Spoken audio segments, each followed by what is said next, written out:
Bonjour à tous. Aujourd'hui, cette vidéo s'appelle les désirs ou le désir du corps, de notre corps.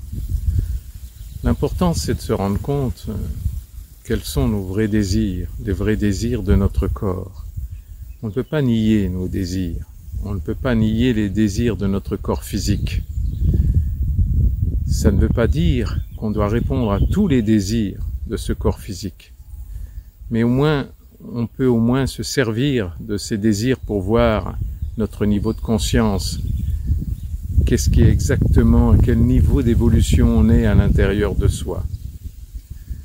Alors les désirs du corps physique ne sont pas toujours des désirs du corps physique.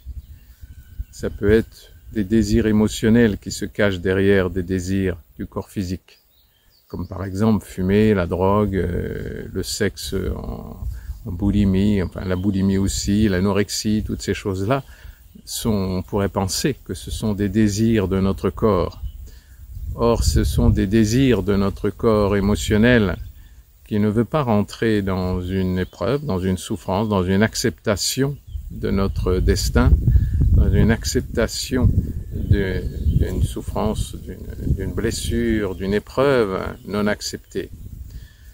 Donc, bien sûr qu'on ne peut pas nier, ce désir du corps, que ce soit drogue, cigarette, alcool, j'en passais les meilleurs. Hein. Donc, il faut bien accepter ces désirs-là, mais pas forcément pour y répondre. Car si on accepte de frustrer ce désir, il va y avoir une montée d'émotions. Et souvent l'émotion nous paraît insurmontable alors qu'elle n'est pas. Une émotion, c'est toujours quelque chose qui cache un refus d'acceptation, un refus d'une blessure, un refus de notre histoire. Donc, si on laisse aller cette émotion, derrière cette sensation que l'on croit insurmontable, il va y avoir tout simplement une prise de conscience et une acceptation de notre karma. Car le corps physique est souvent la conséquence de tous nos corps émotionnels, nos corps causals, nos corps mentaux, nos croyances, nos illusions bien sûr. Donc c'est tout un chemin d'accepter les désirs de notre corps physique, sans les juger bien sûr, sans y mettre de la culpabilité et de la honte, non. Par contre, on n'est pas obligé d'y répondre à 100%. On pense bien à tous ces gens qui pourraient avoir des désirs de pédophilie, d'inceste, toutes sortes de déviances. Si la conscience est là, la conscience de la réalité, la conscience de ce qu'est l'autre, de ce qu'est le respect de l'autre, l'amour de l'autre et l'amour de soi-même bien sûr, on ne va pas laisser ces désirs s'exprimer. On peut les garder au fond de soi en tant qu'une sorte de fantasme, mais qu'on doit garder, qu'on doit simplement aimer dans le sens de ne pas le juger, juste pour lui donner plein de tendresse à ce désir, sans le laisser sortir de notre corps, sans le laisser abîmer, blesser qui que ce soit. La télévision nous montre tous les jours tous ces gens qui laissent leur désir s'exprimer sans conscience. Le désir sans conscience, ce n'est que ruine de l'âme, car l'âme a besoin de vivre ces épreuves-là, ces manques, ces frustrations. Donc c'est bien quand ce n'est pas juste pour soi ou que ce n'est pas juste pour l'autre qu'il faut accepter la frustration. Et l'amour de la frustration va nous faire passer un cap, va nous faire passer une acceptation du message que notre corps a besoin de vivre pour amener à la conscience, bien sûr. La conscience n'est pas là pour que ça soit forcément agréable. La conscience est là pour nous faire grandir, monter une marche vers quelque chose de plus adulte, plus mature, plus en accord avec notre karma et plus dans notre différence de chemin de vie. Donc bien sûr, si un jour on arrive à être en accord, à avoir harmonisé tous nos corps subtils, nos 7 corps subtils, avec nos désirs, à ce moment-là, les désirs du corps seront tout à fait justes en permanence. Je pense particulièrement à ce désir du corps, qui est la respiration. C'est tout à fait juste et normal que ce soit la priorité absolue pour notre corps, cette respiration.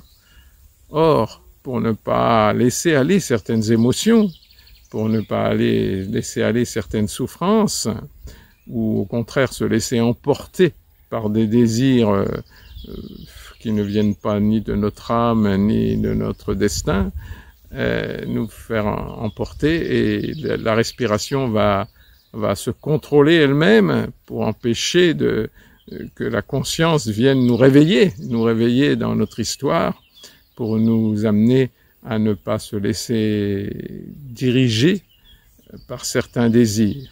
Ça ne veut pas dire qu'il ne faut pas les accepter et les aimer, mais en garder la maîtrise, donc ne pas les laisser faire ce qu'ils veulent, forcément. Par contre, bien sûr, dès que ces désirs-là sont des désirs indispensables pour notre corps, la respiration, le manger juste, par exemple. Souvent, on va manger de façon habituelle, de façon culturelle, et bien sûr, c'est là où il faudra lâcher tout ce qui est croyance, tout ce qui est culture, pour arriver à se dire, mais qu'est-ce que mon corps, pour le bien de mon corps, pour l'amour de mon corps, pour la tendresse de mon corps, qu'est-ce qui est le plus juste aujourd'hui? Et dès que quelqu'un vous dit « tu devrais prendre ceci, tu devrais manger ça, pourquoi t'as pas fini ton assiette, etc. » Tout ça devrait vous faire sourire sans avoir besoin même de faire de commentaires, juste de se rendre compte « tiens, il y a quelqu'un qui essaye de me faire nier les véritables besoins de mon corps. » Donc à ce moment-là, c'est le sourire et l'humour qui va vous permettre de vous détacher de toute injonction, de toute culture, pour être libre avec votre propre culture intérieure qui ne peut être différente, qui ne peut qu'être différente de la culture et de la culture de chaque personne que vous côtoyez. Donc bien sûr, vous n'avez pas à suivre qui que ce soit, si ce n'est votre corps qui doit petit à petit vous apprendre et vous obliger, j'allais dire, en tout cas vous encourager à être vous-même, et donc à être ce que ce corps a besoin de vivre. Et bien sûr, il va falloir accepter toutes les émotions, toute la perte de croyance qui va avec, pour donc de souffrance, même si un jour on peut arriver à ne plus appeler ça souffrance, mais simplement émotion et acceptation de la vie, ce qui est quand même une belle étape, de ne plus mettre de jugement dans toutes ces épreuves, et qui ne sont que des passages normaux de la vie, tout simplement. Voilà, donc le désir de notre corps, bien sûr, va amener les frustrations à partir du moment où le désir de notre corps a quelque chose à voir avec l'autre.